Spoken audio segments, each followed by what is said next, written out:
کچھ کفر نے فتنے پھیلائے، کچھ ظلم نے شعلے بھڑکائے، سینوں میں عداوت جاگ اٹھی، انسان سے انسان ٹکرائے، پامال کیا، برباد کیا کمزور کو طاقت والوں نے، جب ظلم و ستم حد سے گزرے تشریف محمد لے آئے، رحمت کی گھٹائیں لہرائیں، دنیا کی امیدیں بر آئیں، اکرام و عطا کی بارش کی، اخلاق کے موتی برسائے، تہذیب کی شمعیں روشن کی، اونٹوں کے چرانے والوں نے کانٹوں کو گلوں کی قیمت دی، ذروں کے مقدر چمکائے، اور مکے کی زمین اور عرش کہاں، پل بھر میں کہاں، دم بھر میں کہاں، پتھر کو عطا کی گویائی اور چاند کے ٹکڑے فرمائے، اور عورت کو حیا کی چادر دی،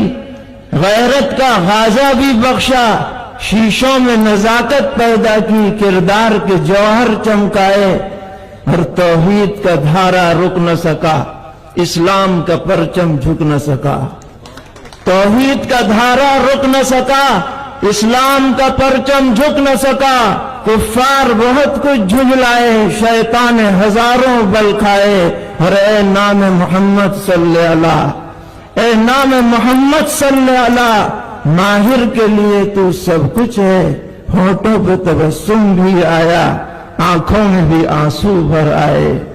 اللہم صلی وسلم وبارک علی سیدنا وحبیبنا وشفیعنا ومولانا محمد وعلى آلہ واصحابہ وذریاتہ اجمعین۔ معزز صدر اجلاس، حضرات علماء کرام، حاضرین گرامی قدر، وقت بہت مختصر ہے اور موضوع سے متعلق بہت ہی قیمتی باتیں آپ کے سامنے آ چکی ہیں، اور ابھی ہمارے محبوب قائدین کا خطاب ہمیں سننا ہے، اس لیے صرف سیرت کے حوالے سے دو باتیں آپ کی خدمت میں پیش کر رہی ہیں۔ جناب رسول اللہ صلی اللہ تعالی علیہ وسلم جب مکہ معظمہ میں تھے اور بعثت کے بعد مکے کے لوگ آپ کے اور آپ کے چاہنے والوں کے جانی دشمن بن گئے تھے، تو آپ نے اللہ کے حکم سے اپنے صحابہ کرام رضی اللہ عنہم کو اجازت دی کہ یہاں مکے میں رہتے ہوئے دین پر عمل دشوار ہو رہا ہے، اگر کسی اور جگہ کوئی جانا چاہے ہجرت کر کے تو چلا جائے۔ چنانچہ صحابہ کرام رضی اللہ عنہم کی ایک جماعت حبشہ چلی جاتی ہے۔ اس وقت وہاں کا بادشاہ عیسائی مذہب کا ماننے والا اسحمہ، جس کا لقب نجاشی تھا، بڑا ہی امن و امان اور انسانیت پرور شخص تھا۔ یہ حضرات جب وہاں گئے اور مکے کے لوگوں کو پتہ چلا کہ اچھا یہاں سے دوسری جگہ جانے لگے، تو انہوں نے دشمنی کی انتہا کرتے ہوئے دو آدمیوں کا ایک مشن بھیجا کہ جا کر نجاشی کو سمجھائیں کہ یہ لوگ آپ کے ہاں غلط قسم کے آ گئے ہیں، انہیں اپنے ملک میں نہ رہنے دیں۔ یہ دشمنی کی انتہا ہے کہ نہ مکے میں امن سے رہے، نہ دنیا میں کہیں اور بھی امن سے رہے۔ یہ دونوں لوگ تحفے تحائف لے کر نجاشی کے دربار میں پہنچے۔ نجاشی انصاف پرور آدمی تھا، اس نے کہا تمہارے اکیلے کے کہنے کی وجہ سے میں اپنے ہاں آنے والوں کو نکال دوں، یہ نہیں ہو سکتا، پہلے ان سے تحقیق کی جائے گی، کیا وجہ ہے، کیوں وہ لوگ آئے۔ چنانچہ انہوں نے مسلمانوں کے پاس پیغام بھیجا کہ آ کر گفتگو کریں۔ مسلمانوں میں سیدنا حضرت جعفر جعفر طیار رضی اللہ تعالی عنہ بھی تھے. سب نے ان کو اپنا نمائندہ بنایا کہ تم جا کر بادشاہ کے سامنے گفتگو کرو.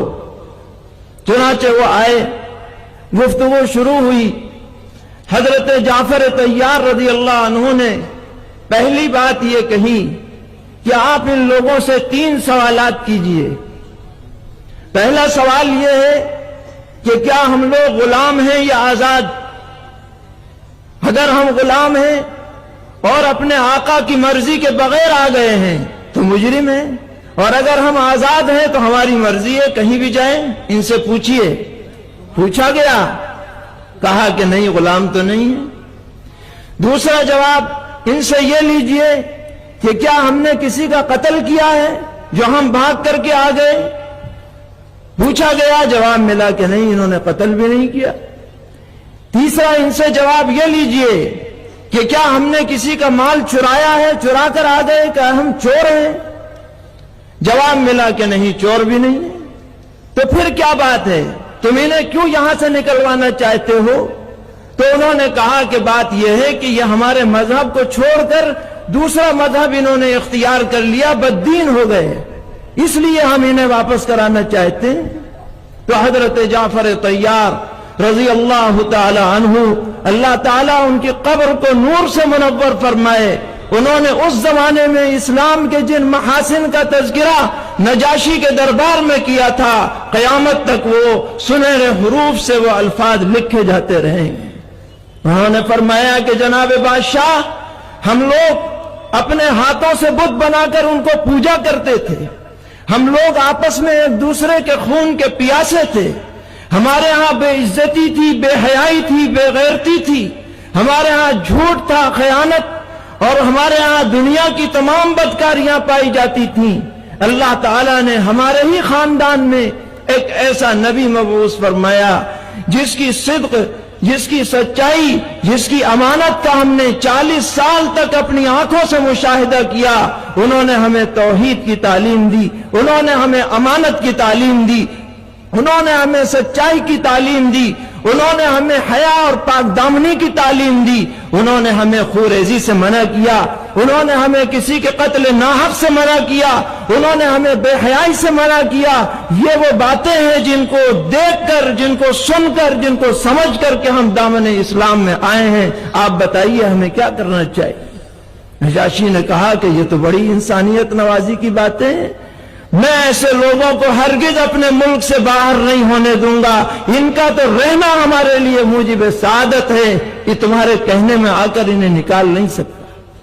میرے بھائیوں, اسلام کے محاسن کے لیے ایک کانفرنس کافی نہیں, چند گھنٹے کافی نہیں, چند دن کافی نہیں, اس پہ کتنی کتابیں لکھی گئی, کتنے لوگوں نے ریسرچ کیے, اور یہ کہنے پر مجبور ہے کہ جتنی اچھائیاں انسانیت میں ہو سکتی ہیں وہ سب اسلام مذہب کے اندر جمع ہیں.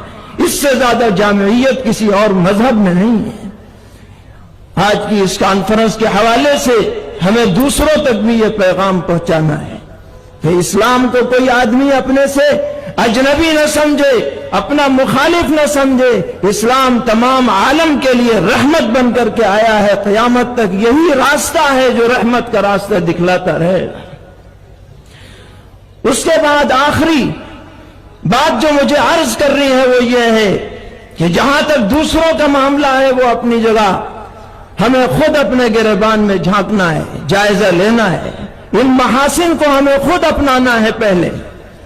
اور اس کے بارے میں سرور عالم جناب رسول اللہ صلی اللہ تعالی علیہ وسلم نے آخری حج کے موقع پر جہاں بہت ساری ہدایات دی, ایسا کرنا, ایسا کرنا, ہر آدمی چاہے کالا ہو, گورا ہو, امیر ہو, غریب ہو, عربی ہو, عجمی ہو, سب برابر ہیں. عورتوں کا خیال رکھو, سود خوری مت کرو, کسی کا ناحق قتل نہ کرو, کسی مسلمان کو کافر مت کہو. یہ سب باتیں بیان کر کے آپ نے ایک ایسا جملہ ارشاد فرمایا, میرے بھائیو سیرت کی کتابوں میں جب وہ جملہ پڑھا جاتا ہے تو دل کانپ جاتا ہے. آپ نے ارشاد فرمایا, یہ سب ہدایتیں دینے کے بعد یہ کہہ کر کے کہ ہو سکتا ہے کہ اب آئندہ سال تم مجھے اس جگہ نہ دیکھو، میرا دنیا سے جانے کا وقت قریب آ چکا ہے، آپ نے ایک جملہ یہ فرمایا کہ لا تسودوا وجہی، میری امت کے لوگوں قیامت کے دن میرا چہرہ سیاہ مت کرنا۔ کبھی تم نام اعمال خراب لے کر کے آؤ، سنت کے خلاف زندگی لے کر کے آؤ اور مجھے دیگر امتوں کے سامنے رسوا ہونا پڑے، ایسا کردار تم مت لے کر کے آ۔ تمہارے لیے کتاب اللہ چھوڑ کر کے جا رہا ہوں، اپنی سنت چھوڑ کر کے جا رہا ہوں، اپنے اہل بیت رضی اللہ عنہم کا طریقہ چھوڑ کر کے جا رہا ہوں، اس پہ تم مضبوطی سے قائم رہو گے، دنیا کی کوئی طاقت تمہیں گمراہ نہیں کر پائے گی۔ اللہ تعالی ہم سب کو سچے دل سے اسلام کے محاسن کو اپنانے کی توفیق عطا فرمائے، بدگمانیوں کو دور فرمائے، نفرت کے سوداگروں سے اللہ تعالی پورے عالم کو محفوظ